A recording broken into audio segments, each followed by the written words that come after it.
meus amigos, estamos aqui para falar de redação, para falar principalmente da diferença entre algumas bancas. Vou começar falando basicamente sobre CESP, SEBRASP, né, e FCC, tá? As duas organizadoras hoje que pegam, né, a grande, imensa maioria dos concursos públicos no Brasil, ok? E são, vamos dizer assim, extremos, né, em relação, a essa questão da discursiva, da redação, de como se exige assim ou assado. E é sobre isso que eu quero falar com vocês, beleza? Vamos lá, vou jogar aqui na tela para a gente poder ver essa tal diferença, né? Como é que ela vai se dar, galera? O que é essa diferença? Veja bem, essa diferença, na verdade, eu sempre parto, né, nos cursos que eu ofereço para vocês, do modelo básico tradicional da dissertação. Esse modelo básico tradicional traz introdução, depois desenvolvimento e depois conclusão, certo? Ele vai trazer esse modelo básico sempre essas três partes. É disso que a gente parte. Por quê?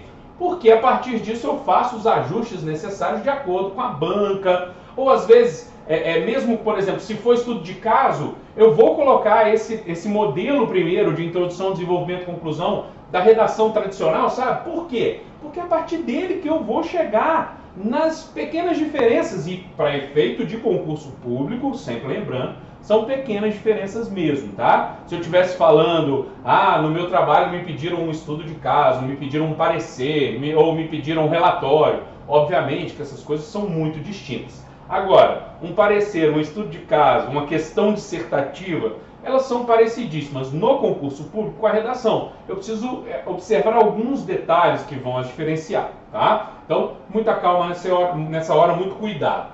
A diferença, muitas vezes, tá ligada, né, tem muito a ver com a banca, né? O que a banca cobra? Por exemplo, se a banca organizadora do seu concurso for CESP ou SEBRASP, né, que é a mesma coisa, da UNB lá, o que a gente tem que tomar cuidado? As diferenças são bem clássicas do CESP, tá?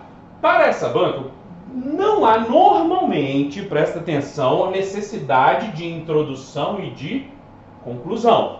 Normalmente não há essa necessidade, beleza? Ok? Para eles, o normal, o mais comum para a prova do CESP de redação, de discursivo, o que for, né? É que você já comece logo respondendo ao primeiro item, porque o CESP normalmente traz lá um tema, né, que ele coloca lá no alto, lá, destacado em negrito, e depois os itens A, B, C. Geralmente são 3, aí vai variar de acordo com o tamanho do texto. Se o texto for maior, a tendência é que às vezes venham 4, 5 itens. Se o texto é de 30 linhas, tradicional, o mais comum são 3 itens, mas às vezes vem 2. Fato é, o CESP separa isso nos itens. Então, você já vai fazer o seu primeiro parágrafo, geralmente, falando exatamente do primeiro item. E o segundo parágrafo falando do segundo item. E o terceiro parágrafo falando do terceiro item, assim sucessivamente, quantos itens forem. Por esse motivo, algumas coisas a gente vai ver que há de diferente no CESP, tá? Em relação, por exemplo, ao tamanho dos parágrafos, né? São um texto de 30 linhas em que é sempre importante tentar chegar ao menos próximo do máximo de linhas permitido, tá? Se tiver 3 itens, que é o mais comum, você vai fazer 3 parágrafos. E aí, macarrão, 3 parágrafos de 10 linhas, é isso mesmo? Vai. Para o CESP, é claro que não podem ser parágrafos exorbitantes, exagerados e muito discrepantes um do outro, principalmente, tá? Mas para o CESP, essa questão do tamanho do parágrafo não tem costumado ser um problema. A gente observa nas correções dos examinadores que não costuma ser problema. Não costuma ser problema. Prestar atenção, né? Ok?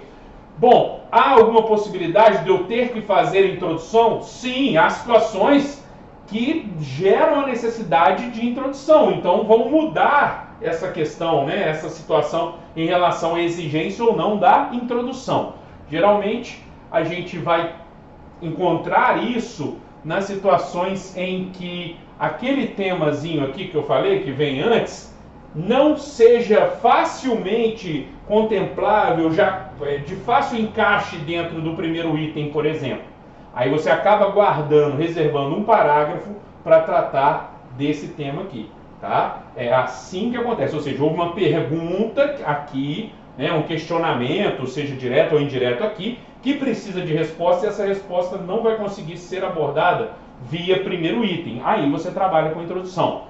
Macarrão, mas e se eu quiser fazer a introdução de qualquer maneira para eu não correr o risco? Olha, eu diria que você vai estar gastando o espaço que você tem para desenvolver os itens, tá? Tirar ponto. O CESP já até, vamos dizer assim, já mais ou menos fez isso em outros tempos, tá?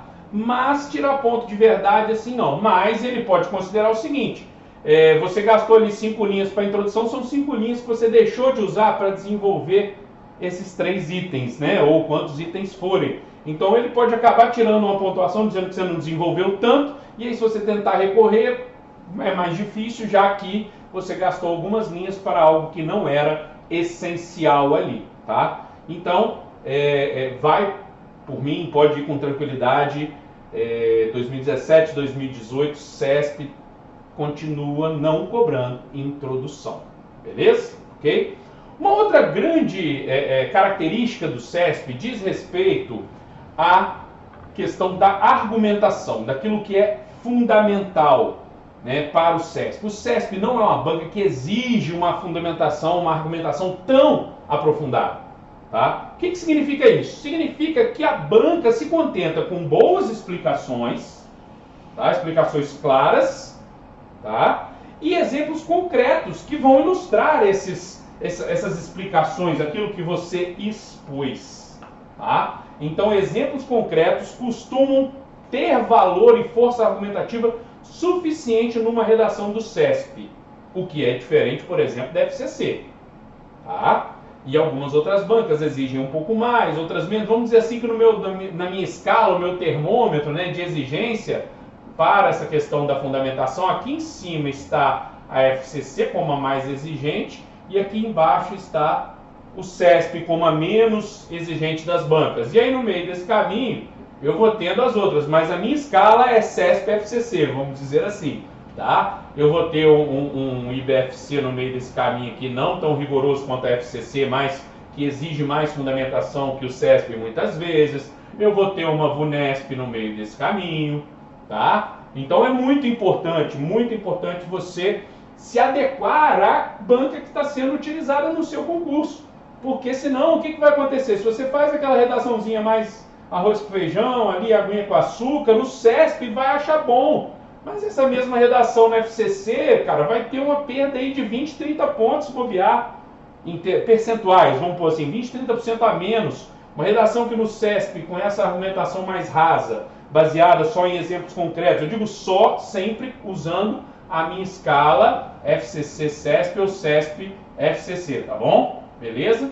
Ok? Então, mais rasa, você no texto do CESP, de repente, vai tirar 90% de nota, mas essa mesma redação, né, considerando que você tenha feito, vamos supor, porque na FCC a introdução é fundamental, a conclusão também, tá? A gente vai falar já já. Mas, se você pega essa mesma redação e simplesmente transforma no critério da FCC, essa nota de 90% vai cair para uns 70% a 75%, muito provavelmente, se você apresentar uma redação desse jeito que eu falei aqui. Porque ela serve para o CESP. Beleza, minha gente? O formato, são essas as características da redação para o CESP. Seja estudo de caso, seja um parecer, seja uma dissertação, uma questão dissertativa, uma redação sobre temas de conhecimentos gerais, não interessa. O esquema é esse que está aqui, beleza? Um abraço para vocês e até uma próxima. Já já falamos de FCC.